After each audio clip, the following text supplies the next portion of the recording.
On est bon? Alors, s'il y a des retardataires, je vous invite à venir vous asseoir, puisque ça va commencer. Je vous laisse 30 secondes.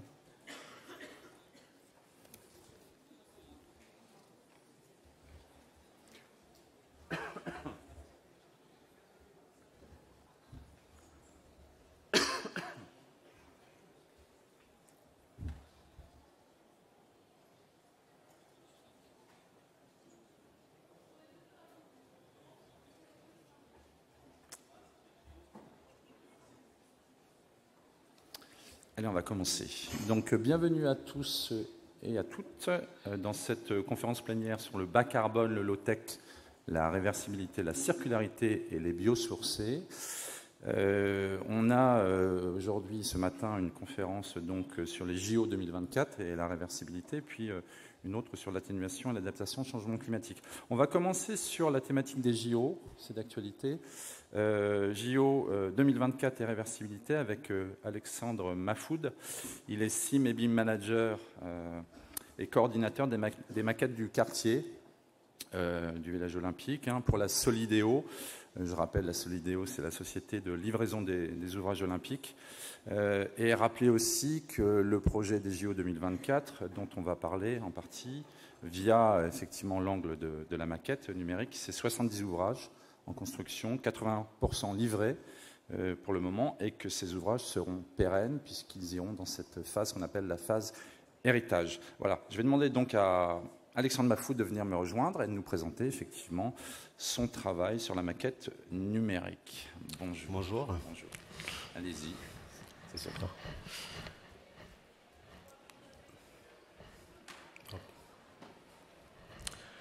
Bonjour tout le monde. Je suis ravi d'être ici parmi vous dans cet bel endroit pour présenter mon entreprise, la Solideo. La Solideo, c'est la société de livraison des ouvrages olympiques, une entreprise qui a été créée en fin 2017 avec une mission bien définie. C'est la livraison de tous les ouvrages pérennes qui vont servir cet événement international en temps et en heure. Pour donner une idée de l'écosystème de la Solideo, on travaille avec 13 cofinanceurs, à la fois publics. Aussi, on travaille avec 32 maîtres d'ouvrage qui sont publics et privés. Tout ça, c'est pour construire les 70 ouvrages olympiques et paralympiques qui sont pérennes, c'est-à-dire tous les ouvrages qui vont rester après cet événement. En 2024, Paris accueillera les Jeux olympiques et paralympiques. La Solideo, établissement public spécialement créé pour l'occasion, a vocation à gérer la partie BTP des Jeux et la reconversion des infrastructures après l'événement à travers 3 grandes missions, financer, superviser et aménager. En charge du financement, nous collectons et redistribuons l'ensemble des fonds publics nécessaires à la construction de plus de 60 ouvrages olympiques. Nous accompagnons les 29 partenaires privés et publics chargés des différentes constructions et garantissons une livraison dans le respect des délais, coûts et programmes. Nous assurons nous-mêmes la réalisation du village des athlètes et du village des médias, 2 projets emblématiques qui deviendront après les Jeux de véritables quartiers de ville durables et accessibles avec des logements, écoles, commerces ou bureaux. Un projet qui profite à tous, au dynamisme économique et à l'insertion sociale pendant les Jeux, aux territoires et aux habitants ensuite. Le tout dans le respect de l'environnement, en construisant des bâtiments sobres en carbone, adaptés au climat de demain et respectueux de la biodiversité. Pour créer la ville durable et inclusive de demain, nous nous appuyons sur l'innovation et le savoir-faire français. Notre vision de la ville et les innovations que nous développons laisseront en héritage un modèle urbain duplicable et adapté aux enjeux de demain. Rendez-vous sur ouvrage-olympique.fr pour suivre l'aventure olympique.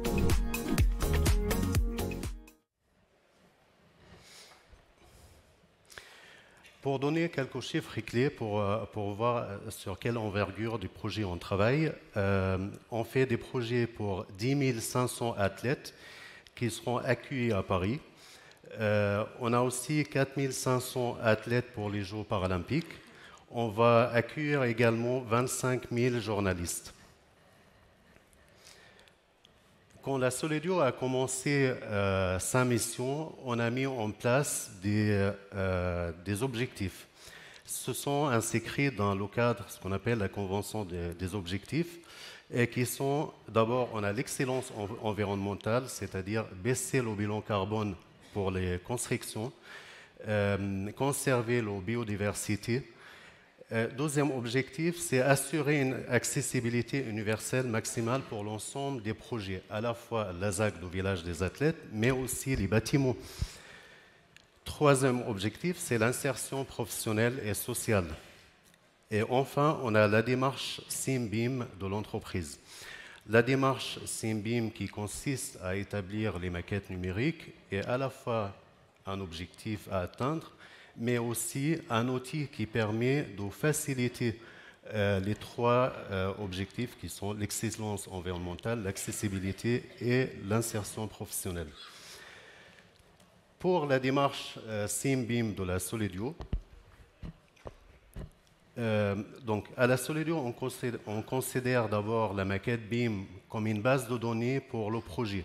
C'est vraiment le jumeau numérique de chaque projet en phase conception jusqu'à la livraison. La Solidio a fait aussi le choix d'intégrer les compétences BIM au sein de l'équipe de la maîtrise d'ouvrage, et cela a permis d'avoir un sort de synergie entre la démarche BIM et aussi les autres collègues qui sont responsables d'autres objectifs. Pour la réussite de cette démarche, on a mis en place un plan qui est basé sur trois piliers. D'abord, on a amélioré les compétences internes au sein de l'entreprise même et établir le cadre contractuel. Pour une fois, le BIM fait partie intégrée du projet, ce n'est pas une démarche en parallèle. Et enfin, assurer la qualité des maquettes. On parle d'assurer des qualités de maquettes en phase conception, c'est-à-dire dès la phase offre jusqu'à la réception des ouvrages. On commence par le village des athlètes. Le village des athlètes, c'est un projet qui s'étale sur 50 hectares à peu près, qui se trouve au nord de Paris, à Saint-Denis, Île-Saint-Denis et Saint-Ouen. Pour ce projet, on a commencé à développer les maquettes BIM. C'est la maquette du projet du village des athlètes. Donc, c'est la maquette BIM la plus grande d'Europe aujourd'hui. C'est une seule maquette qui s'étale sur 65 hectares, qui comprend tous les bâtiments. Aussi, on a les espaces publics et tous les éléments de paysage, mobilier urbain, etc. C'est une maquette qui est composée de à peu près 1500 modèles indépendants qui sont faits par 40 entreprises d'architectes. Il y a aussi 7 paysagistes avec 18 bureaux d'études. Donc l'interface entre les projets est assurée par la maîtrise d'œuvre urbaine, mais aussi par les groupements. Ça dépend l'écosystème de chaque partie de ce projet. Donc il faudra préciser que le projet consiste à 5 secteurs. Voilà les 5 secteurs du village des athlètes. Une petite vidéo qui présente cette maquette. D'abord, on commence par la Grande Nef. La Grande Nef, c'est un bâtiment construit en fin des années 60. C'est un bâtiment classé monument historique. Aujourd'hui, le maître d'œuvre, c'est l'architecte François Chatillon. La rénovation de ce bâtiment consiste aux rénovations des façades et améliorer l'accessibilité. Et là, on va voir le projet de Pablo Neruda. Le gymnase de Pablo Neruda, c'est un gymnase, pareil, c'est une opération de rénovation.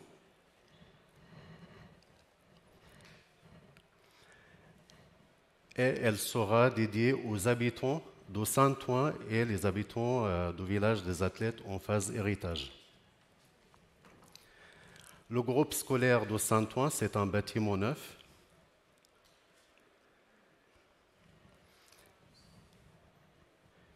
Qui se trouve à la ville de Saint-Ouen. C'est un bâtiment qui, aujourd'hui, il est livré. Et enfin, on a une vue globale de la maquette du village des athlètes.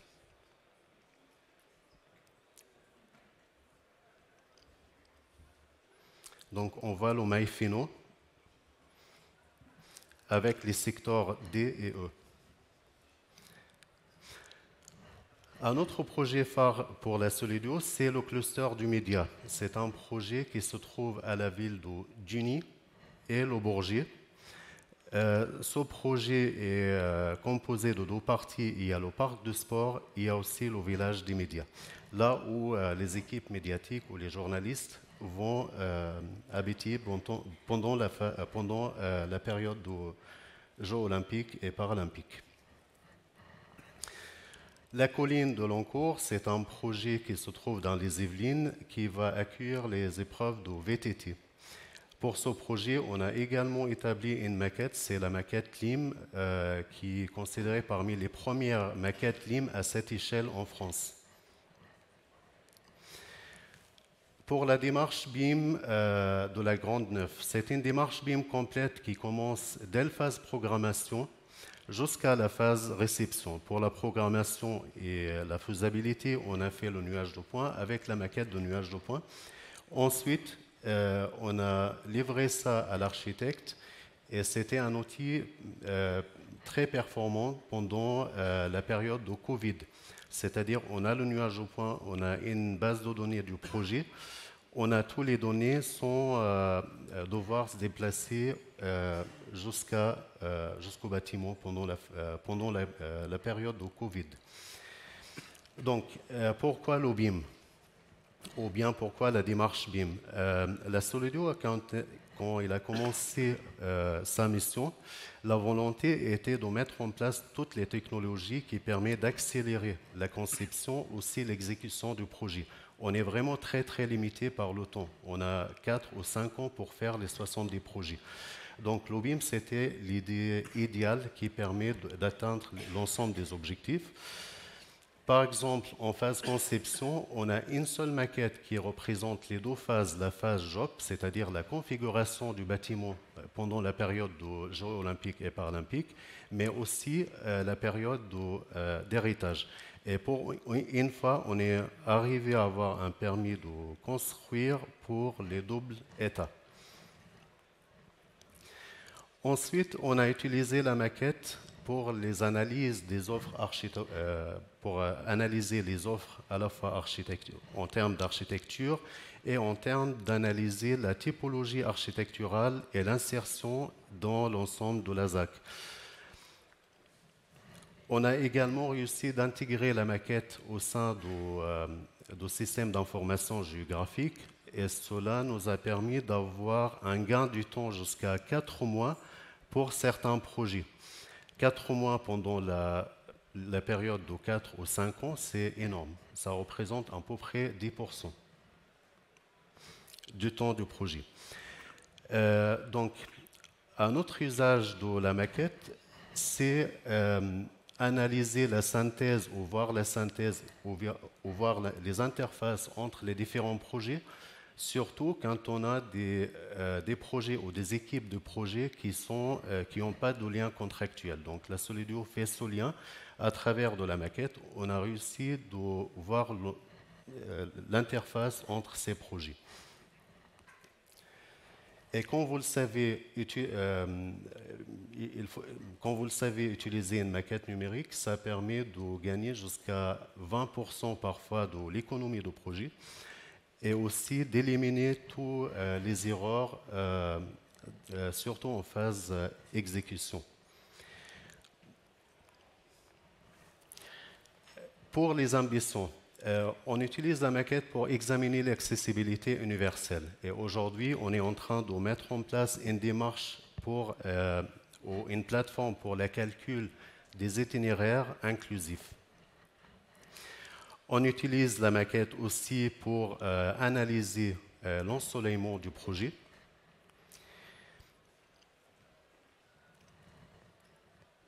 Et avec Dassault Systèmes, on a développé un usage de la maquette qui permet de vérifier le confort d'été en période de canicule à l'intérieur des logements des athlètes. Monsieur Mafoud, il vous reste 5 minutes. J'accélère. Vous devrez aller. Ouais. Donc, Aussi, on a utilisé les maquettes pour des solutions innovantes, surtout pour le traitement de l'air urbain pour le village des athlètes. Et pour une fois, on a intégré la démarche BIM, on a intégré la démarche artistique au sein de la maquette numérique. Cela a permis aux artistes de vérifier les points de vue pour leurs ouvrages au sein du village des athlètes. Également, on vérifie l'emplacement des caméras de vidéosurveillance, surtout en phase héritage, et cela nous a permis d'éliminer tous les erreurs à ce stade. Et enfin, pour la communication, à travers de Serious Games, c'était une plateforme qu'on a mis en place pour faire les habitants participer à la conception, surtout pour les espaces publics. Et également, pour finir, on a mis en place une solution pour la réalité augmentée qui permet de se balader dans le village des athlètes dès la phase conception. Donc, voilà, c'est bon. Merci pour votre écoute.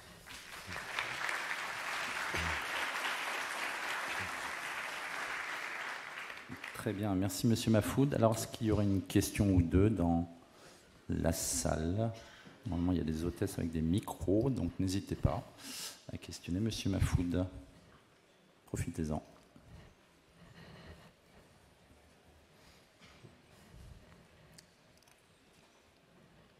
Pas de questions? Si. Une question ici. Est-ce qu'on pourrait prendre un micro? Merci. Bonjour, Michael Messra, architecte. Est-ce que vous avez rencontré des difficultés avec les entreprises? Est-ce que tout le monde a joué le jeu du BIM? Ou en France, c'est vrai qu'il y a quelques difficultés à le mettre en œuvre. Est-ce que vous avez été auprès d'entreprises qui maîtrisaient et qui développaient ce système d'échange de fichiers? Pour les difficultés qu'on a rencontrées, c'est ça. Le BIM, comme j'ai dit, c'était une démarche intégrée au sein du projet, ce n'était pas en parallèle. D'ailleurs, tout le monde savait ou connaissait leur engagement en termes de BIM dès la phase concours, et surtout à travers de la charte BIM de la Solidio, qui était contractualisée avec tout le monde.